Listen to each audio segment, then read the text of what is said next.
Hello friends, welcome back to my channel Rupali and rice stories. তোমরা সবাই কেমন আছো? আশা করছি ভালোই আছো, আমিও ভালো আছি। আমরা অনেক দিন পর আজকে ভিডিও দিচ্ছি, মানে অনেক দিন হয়ে গেল, আজকে খার্চি মেলা চলে গেছে, কিন্তু ভিডিওটা এডিট করাই হচ্ছিল না, কারণ শরীর টরীর ভালো ছিল না অনেক দিন যাবৎ। তো তার জন্য আজকে শেয়ার করছি। তোমরা যারা আমাকে ভালোবাসো তারা অবশ্যই দেখবে, যত দেরিতে দিই না কেন। তো দেখো, এখানে আমরা চলে যাচ্ছি, বিকেলবেলার টাইম ছিল আর খুবই গরম লাগছিল ওই দিন, মানে প্রচণ্ড গরম ছিল, ভিড়ও ছিল, মানে আর ঘর থেকে বেরিয়ে গরম মতো যে ঘর থেকে বেরিয়ে একটু বাইকে রাইড করছিলাম, খুবই ভালো লাগছিল আর ঠান্ডা বাতাসে খুব মজা লাগছিল। দেখো আমরা চলে যাচ্ছি সোনামণিকে নিয়ে, আর আমার ওই ননাস আর শাশুড়ি মা, তারপর ভাগ্নিটাও গিয়েছিল, তারা আর একটা স্কুটি করে গিয়েছিল। দেখো আমরা যাচ্ছি আজকে ত্রিপুরার ঐতিহ্যবাহী মেলা খার্চি মেলায়। তো খার্চি মেলার কাছাকাছি এসে পৌঁছেও গেছি আমরা। দেখো রাইসুরাও খুব এনজয় করছে আর বিকেলের ওয়েদারটা খুব ভালো লাগছে। এতক্ষণ ধরে তো ঘরের মধ্যে গরমে পুরো অস্থির হয়ে যাচ্ছে, তো বেরোনোর পর খুব ভালো লাগছে। এই জায়গাটা বাইপাস রাস্তা, একদম খোলামেলা, আর চারিপাশে শুধু জঙ্গল আর জঙ্গল, দেখো সবুজের ঘেরা, খুব ভালো লাগছে। ঠান্ডা হাওয়া এখানে, কেমন লাগছে? ভালো লাগছে, ঠিক আছে। দেখি এই দেখো আকাশটা দেখো,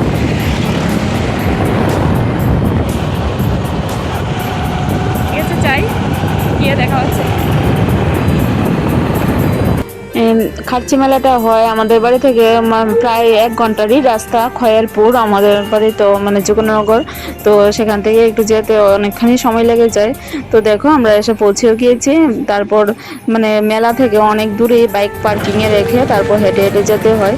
তো দেখো মেলার ভিতরে আমরা হেঁটে হেঁটে যাচ্ছি, আর সোনামণি তো প্রথম থেকে একদম গরমে ঘেমে টেমে একাকার হয়ে গিয়েছে। সোনামণির বাবাও দেখো, আর পুল থেকে তো নামতেই চাইছিল না, কারণ ও তো ভিড় ভাড়ার মধ্যে ও মেলা দেখতে হাঁটতেই চায় না। যাচ্ছি।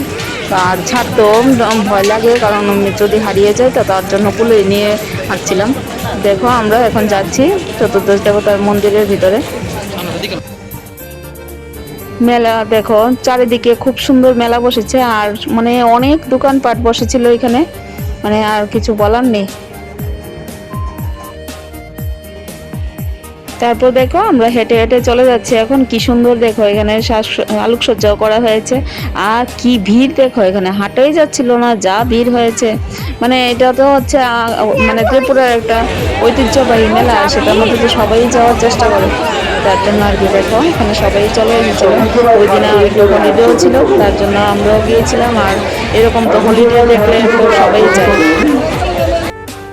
তো এখন যাচ্ছি মন্দিরের ভিতরে। মন্দিরের ভিতরে যাওয়ার আগে এখন মোম ধূপকাঠি, তারপর মন্দিরে মানে ভোগ লাগানোর জন্য প্যারা কিনে নিচ্ছিলাম। দেখো সোনামণি বাবা চলে গিয়েছে এখানে প্যারা কিনতে, তো সেখান থেকে মানে খুবই টেস্টি ছিল, খুবই ভালো ছিল প্যারার দোকানটা, মানে দোকানের প্যারাগুলা।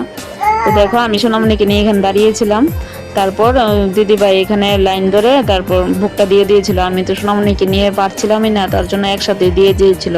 আর আমরা ওইদিকে গিয়ে একটু দর্শন করে নিলাম ঠাকুরকে, সোনামণিকেও একটু দর্শন করিয়ে আনলাম, আর মোম ধূপকাঠি জ্বালিয়ে তারপর উলুধ্বনি দিয়ে একটু মানে সব ঠাকুরকে প্রণাম করে নিলাম।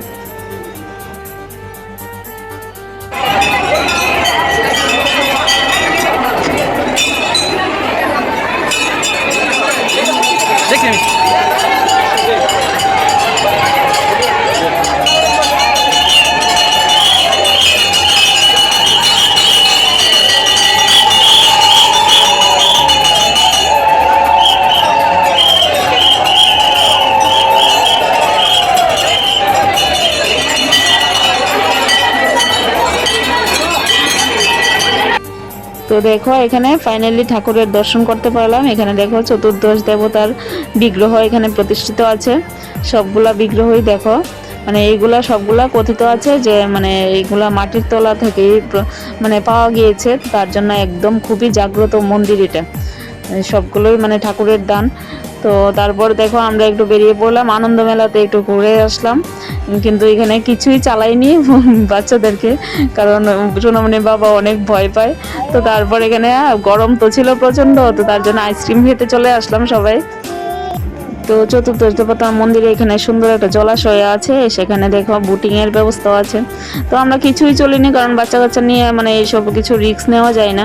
তো তারপর একটু মেলা ঘুরতে চলে আসলাম। দেখো মেলা থেকে টুকিটাকি মেয়েদের তো সবচেয়ে প্রিয় হচ্ছে কানের দুল। তো দিদি ভাই আমাকে কানের দুল কিনে দিয়েছিল, তারপর সোনামণিকে, তারপর তিতলি সোনাকে আমরা একটু চশমা কিনে দিয়েছিলাম। তো এইসবই টুকটাক কিনে কেনাকাটি করে তারপর বাড়ি চলে আসলাম। তো ভিডিওটা এখানে শেষ করছি বন্ধুরা, টাটা, বাই বাই।